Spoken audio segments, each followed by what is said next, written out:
to the Provo Library Podcast. I am Erika Hill. I'm the Community Relations Manager here. I am Carla Gordon. I am the Library Director. And today we are answering questions. We are cleverly titling this Questions and Answers. Yeah. But it's nice for us because we feel like as librarians we get a lot of questions. And sometimes it's nice to share those answers a little more widely than just across the desk. So in no particular order, we're just going to answer some of the questions. A few people submitted them through a survey that I sent out last week. A few are common questions that we get on social media all the time. A few have been submitted by librarians, and a few have come up in my random brain. So yeah, sound good. Great. I'm excited. I've noticed some construction happening on the south lawn of the library. What is that about?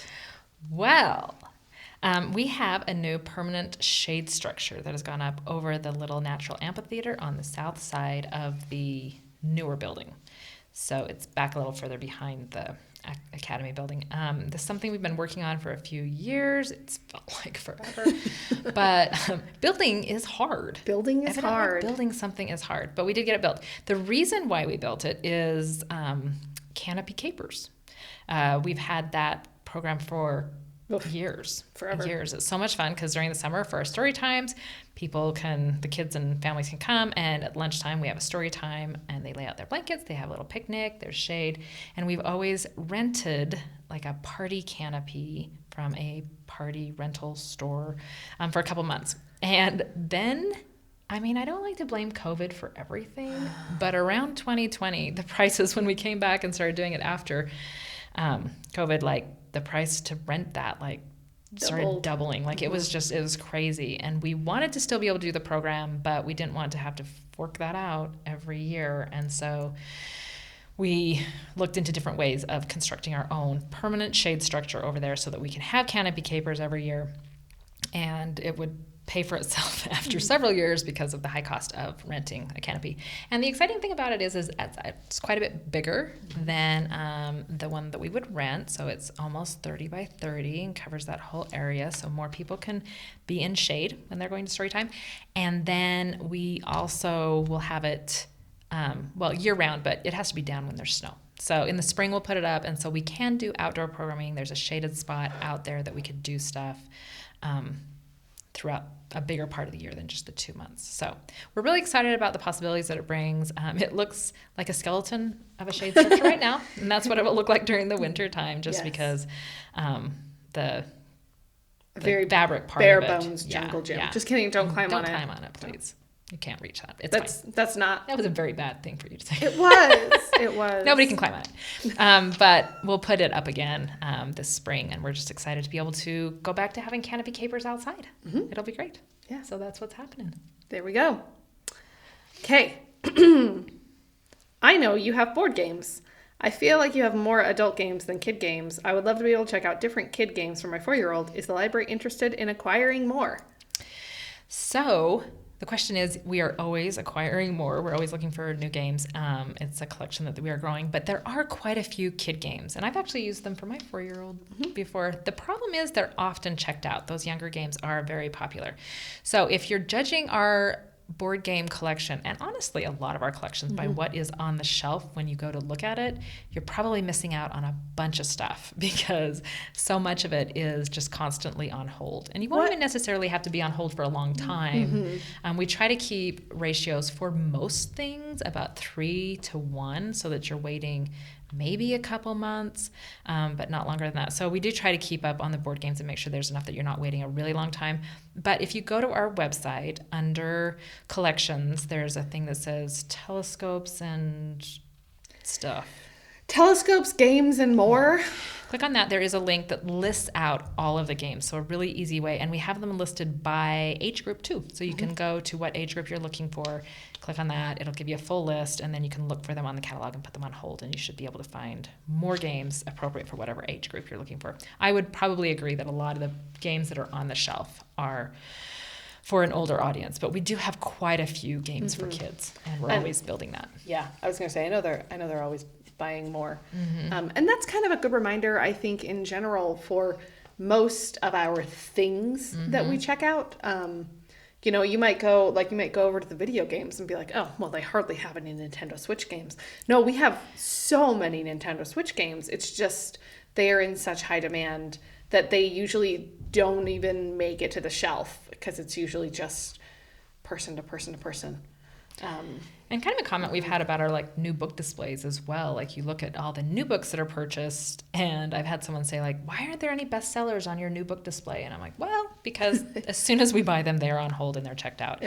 And so just always ask. Feel free to ask a librarian. They're going to show you where to find things and what's new and how to find things that are appropriate for whatever you're looking for, even if they're not on the shelf, because I mean, that's what we want. Like that's the goal, is for things to be out. Hopefully you don't have to wait very long, but we do want things in people's homes. So please come and ask a librarian, check our website. We have games for all ages. Yes. Yeah. Great. This is a question not on the list that I thought of as you were giving that answer. It's about new books. Can you put a book on hold before it has come out? Yes, you can. Ooh. If it's in print. I will say that if you're looking on Libby, very, very rarely will there be something there that is there before the publication date. And I'll just throw in some little tips, some Libby tips about new things, and then I'll talk about the print stuff. But most new titles are added on Tuesdays. So like Tuesday night is my night while I'm laying down next to my child and trying to get her to go to sleep. I will get on Libby and check for new titles that are purchased. Just bring up a list and then sort it by date added or date published. And then you can see the new stuff. And so they do have a new thing where you can ask to be notified when they purchase something new. So that's something to look into. But usually things are not added until, and if it's a bestseller, like something that's excited to come out, like books are usually published on Tuesdays. Like that's kind of just a release date for books. So it's a really good day to look on Libby. As far as print books go, we buy all the time. And usually for new books, like things that we're really excited about coming out or something, up to 2 months in advance. So if something is being published within 2 months and you would like to make sure it's on our radar, put in a purchase request for it and we'll make sure you get on hold for it. But do check the catalog, because we do buy out a couple months, especially for things that are getting a lot of media attention or authors that are just bestsellers. Like we just try to keep out a couple months. We don't go out much further than that because they change publication dates. They do. I don't know if it's always because authors aren't hitting their their deadlines or what. And even then, like we don't order more than 2 months out. And I have some things that they just keep pushing the publication date out. And that's kind of the thing we like to avoid. So 1 or 2 months out, we usually buy it about then. Yeah. And you'll see in our catalog if it says on order or newly acquired. And you can't place holds on those so that you can be the first in line. There you go. Yeah. That's why the new books don't make it to the new book display. They just go automatically out to the first person on the list. There you go. Yeah. We're actually just going to keep talking about buying books. Okay. I think these are good things. How does the library decide which books to buy? Can I recommend that the library purchase a specific book? Well, the answer to that is, I get that question a lot. Like people are very curious about how we choose what books to buy.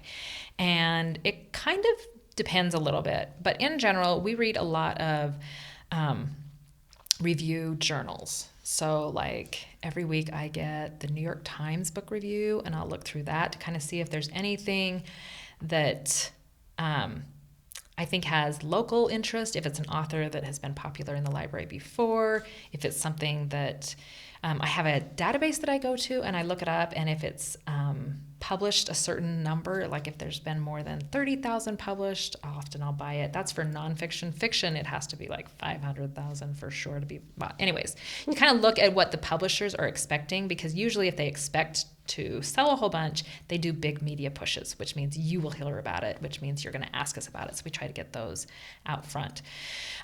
So that's if you're buying for like the brand new stuff, but they also buy stuff like they'll look at the history collection and say, do we have all of the U.S. presidents covered? Do we have all of these eras in history covered? And then they go to our book reviews and journals, the Publishers Weekly and Library Journal and those kinds of things, and they look for titles on those topics. And they'll look through and see, do we need more of this? Is this something that's popular in our area? You know, it's been interesting the last few years as like TikTok stars, because I am not on TikTok, and I never know. They're like, TikTok sensation has this book. And I'm like, is this like local TikTok? Like, is this someone that we're going to want the book of? And so I'm still feeling out how our community responds to some of those book talk people, things. Or even like, just like they're a big budget people or yeah. Anyways, they teach how to budget, and they have a TikTok video, and they have a book, and like, is this someone that this? Anyways, it's just kind of interesting. But a lot of times, I look to see if they published something before, have they been popular in the past? Is it something that I'm hearing about on podcasts or in the news or stuff like that? And we're just always looking at how they are reviewed. We rely heavily on Publishers Weekly and Kirkus, and these are just magazines that come out with just, this is about the book. And the ones I like the most are the ones that the last sentence is usually just like the kicker, like, this is not worth anyone's money. Like, they're sometimes really brutal, which I love. Say? But other times they say they do. Sometimes they're like, people will be disappointed or like stuff like that. So it kind of helps you decide, like, is this something that we should have? But we are also super, super responsive to requests. So there is a link on our webpage that is for recommending books. So if you have something that you don't see, just never hesitate to ask us to buy something. And if we can't buy it, or if we think you're the only person in this community that's going to want to read that, that's totally cool. We can try to get it from another library. We'll try to in-library loan it, but we do try to get things. And a lot of times, if one person is asking for it, this is like the thing they say. If someone is asking for it, there's probably 5 people. There's probably 5 more people that looked for it but didn't ask for it. So we try to do that. And especially like we can miss out on like a title in a series. You look at like the mystery collection or the romance collection, and they just have all of these series that go on forever. And we're trying to follow all of those and make sure we're buying for all of those series. And we do miss them sometimes. So help us out. Let us know what we're missing. And we try really hard to get it. Sometimes things are super expensive, and we decide whether or not it's going to be worth it or have as much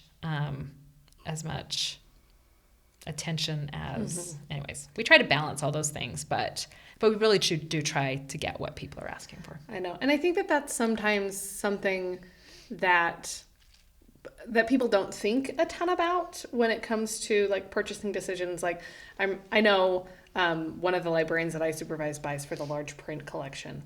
And we had somebody who kept asking. They're like, I really want the Diary of Anne Frank in large print. And I don't know how deeply you have delved into the world of large print publishing. But just not a lot of stuff gets published in large print, period. And the stuff that does is often very pricey. And I think she found like one copy in existence, but it was going to be like $150. And to spend $150 on one book, it felt not worth it. Yeah. And those are the kinds of decisions also that we have to make when we are thinking about digital books, because this is not a question that was submitted here, but I know is a question that people ask a lot, that, because you think about it, it's like, well, I can get an ebook for $17. So what is with this library? Like, why are they not buying more digital titles? We can't get an ebook. Well, maybe some. There are some, but for most of the big publishers, they limit us on how many times we can check an ebook out. Like, you think it's just a digital file, but it lasts forever. I don't see why. Nope. But the way the publishers sell them to, like, we get all of our books through Libby or Overdrive, and the company has to work out those contracts with the publishers, and the publishers will say, you can check this out 26 times and we're going to charge you $70 for it. Like, that's just hard. And if we don't think that book's going to get 70 checkouts or 26 checkouts, like, it's not worth $70. Or you can only have it for 2 years and we're going to charge you $150 for it. Like, it's so expensive for us. And some publishers are great and they don't charge us a ton. Some publishers are annoying and they won't sell us books at all. There's a local publisher that refuses to sell us audiobooks. We can get the ebooks, but not the audio. And so that's hard. And so you look at something, and even if there's a series, but if the publisher changes mid-series, then sometimes you can't get the rest of the series that you started buying it because the other publisher decided not to. Anyway, publishers make decisions I don't understand, and they're not always best for the reader. But we really try hard to buy as much as we can and make our money go as far as it can. And we're part of a consortium that really helps that as well, because if we were just buying our own Libby collection, it would be a lot smaller. But we have access to a statewide collection, and we augment it by spending more money for our patrons to get more books just for us that then we share if we're not using. But we get this core collection from the state library, and it's been really, really valuable to us. Yeah. Cool. Here's a question that was submitted in our survey. Are you ever going to have someone teach social media skills like Facebook as a class? Yeah. So we have in the past, many years ago, when Facebook first came out, we actually did quite a few computer classes, and they were very popular for a long time, and then they got less and less. And what we found was people want to learn a skill now, and they want to learn a specific skill. So we would say, well, we're going to do Excel classes this month and Word classes next month, but really this individual needs Word now, and nobody was interested. It was just really hard. And so what we did was we purchased a resource online called LinkedIn Learning. And it has classes on all kinds of things, but specifically it's really good with technology. So if I spoke to this person directly, I would say let's look there, because they're going to have Facebook classes on how to use it for marketing, on how to use it personally, on how to post, on just all of these things. There's going to be so much, and it's going to be a better instructor probably than what we would be, and they'll have a lot more versatility in the kind of classes that you want to take on that specific topic. And it's just been such a great tool for people to use, because really whatever skill you need, it's on demand, it's where you're at, and they really do. They have quality teachers with quality curriculum, and it's all available as much as you need whenever you need it right there. Yeah. So we probably won't do any in-person Facebook classes for, like I said, a variety of reasons. But if you're wanting to learn skills like that, I really, really recommend LinkedIn Learning. And if you want to be able to ask questions while you're doing that, come to the library and take the class on one of our computers, or bring your laptop and do it kind of near the librarians. And then if you have a question, you can come and ask, and they'd be more than happy to share whatever knowledge they have on whatever you're doing. But that might be one way to kind of have more of a personal touch while still taking advantage of this tool that can teach you so many different aspects of technology. Cool. Yeah. Does the library have free COVID test kits? We do. We do. Right now we do. I don't know when someone's listening to this. The government they have been sending us, we're never sure, they keep saying it's the last time they're sending out COVID tests, but if it is 2025 and you have somehow stumbled upon episode 7 of the Provo Library podcast, we may not have COVID tests. Right now, if you come in, you can get up to 2 COVID tests for free. Just ask at the first floor reference desk. Cool. Does the library offer job shadowing or internship opportunities? Job shadowing for sure. Usually we have people come in, we'll talk to them about being a librarian. They can sit at the reference desk and kind of hear what the questions are, or attend a program and kind of see the sorts of things that we do and what's involved there. Internships, if you are a library school student, we do internships. We'll not just with everyone. We interview you, see if it's a good fit, if what you're studying and what you're hoping to get is something that we have available, and that we can have a project or something that works with that. We try really hard to help people become librarians, because we like librarians. So we don't do too many other kinds of internships, but you can always ask. Yes. And we'll see what we need, or what fits with what you need. We are not going to answer why the elevator is so slow. We're not? Not today. Not today. No. We're gonna draw this out as long as possible. There is a reason that the elevator is slow. And you're just going to have to at least tune in for 10 episodes before we do. Will this increase our audience? I It will don't think not. so. No. But we'll tell you eventually. No one's sitting on the edge of their chair. But if I wanted to donate money to the library, is there an easy way for me to do that? Just bring the money in. Yeah, the questions everyone's asking. I know you're all asking. We do get donations. It's interesting. We've had a couple of really big donations. In fact, our mystery collection once got a big overhaul by someone who had passed away and just left, and I don't even remember how much money it was, but she just wanted it spent on the mystery collection in our library, which was very nice. And do we put like a sticker in? We did on that one. It was a lot, so I'm not sure we put a sticker on everything, but we often get people like, so-and-so lived in your community, has passed away, and we would love to have some books in your library. Purchased in their honor. And so we will put a book plate in it. This book was purchased by the Provo City Library in memory of, and then send you a letter of thank you. So that happens a few times a year, and we're always just happy to do that. We had someone recently, want their mother just really loved the library, and so they wanted, in lieu of flowers, they wanted money to be given to the library. And again, anyone can bring in money and just say, we would like to donate this to the library. Take it for whatever. Any old way. But we have just recently added to our website a link for donations. If you would like to donate to the library, you can do that through, it's a Square register thing. You can put in credit card, that kind of thing. And we are happy to take donations. If you ever want to do something like in lieu of flowers, like there would be an easy way, just contact us and let us know. We are so appreciative of our community because we get, it's not a volunteer, anyways, we get taxes. You do give us money, and we really appreciate that and how supportive the community is to us. But if there is ever a reason why you want to, like legacy planning or, is it called legacy planning? No, what's estate? The word? Estate planning? But it's not that. No. There's another word. Anyway, yeah, there are ways. Just let us know. If you want to donate more than $5,000 on our website, you will have to do it in installments. We did discover that. Also, not by actually trying to.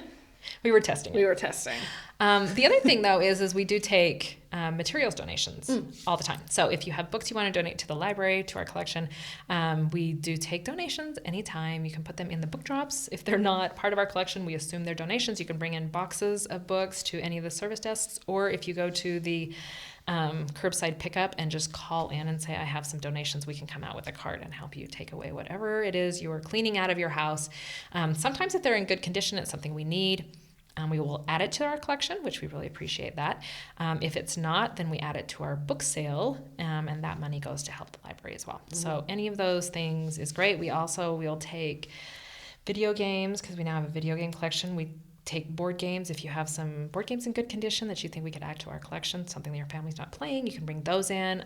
We do a puzzle exchange in January. But we'll take puzzle donations if they have all their pieces. We do take puzzle donations. You can bring those in. Though we are not going to verify. I feel like we do need to say we are not going to verify that they have all their pieces. No, but we just trust people. Yeah. Anyway, so there are things you can donate to the library, and we are happy to take those kinds of things and use them to help the library function. Yes. I will say, I remember I was on desk and we had a question come in. One thing we will not do is we will not track your specific donated materials. Somebody was like, I donated this thing, and then I was hoping to check it out again, and I noticed it's not in your collection anymore. And they were a little upset about that, and you can kind of see why they would be, because it's like, well, I donated this thing and it was in good condition, but we have no way of knowing that. They were talking about a book on CD, and it's like, oh, well, that's challenging, because it's possible that someone checked it out and didn't return one of the discs, and we never got it back, or just scratched it really badly, and we terribly, couldn't fix it, and it's not in print anymore. So or like nobody else checked it out. Like if things aren't checking out, they get discarded from our collection because the collection's not growing. So we throw away every year as many items as we purchase. And so it's always, making sure books have to earn, or materials have to earn their keep. So there's lots of ways. And once you donate it, it is the library's to do with what we please. Yes. But we do try to make the best use of anything that is donated to us. Yes. Okay. That's all our questions. Yeah. Yeah. That wasn't too bad. So enlightening. You're so enlightened. If you want to donate money to the library, I'm just kidding. I think our takeaways are, if you have questions, please ask the librarians, because you could have this experience every day.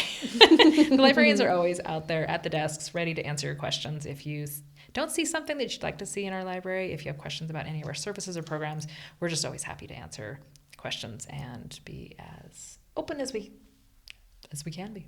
Which is very open. Okay, last thing. What are you reading? I just finished, I couldn't remember. Cheat sheet. This is my cheat sheet. Psyche and Eros by McNamara. And it is, I really love mythology retellings. And I was going to ask if that was I know. It was, and it was Roman? It was really good. Eros, is that Roman? It's like, or is that Greek? It's Greek. It's like Greek. Troy, and okay. it's like all of that. But it was just really entertaining. I really liked the characters. I liked how they changed the story slightly, pulled in just a lot of mythology, and yeah, it was fun. What about you? I just finished Yumi and the Nightmare Painter, which is one of the Brandon Sanderson secret projects. And it's interesting in his note at the end.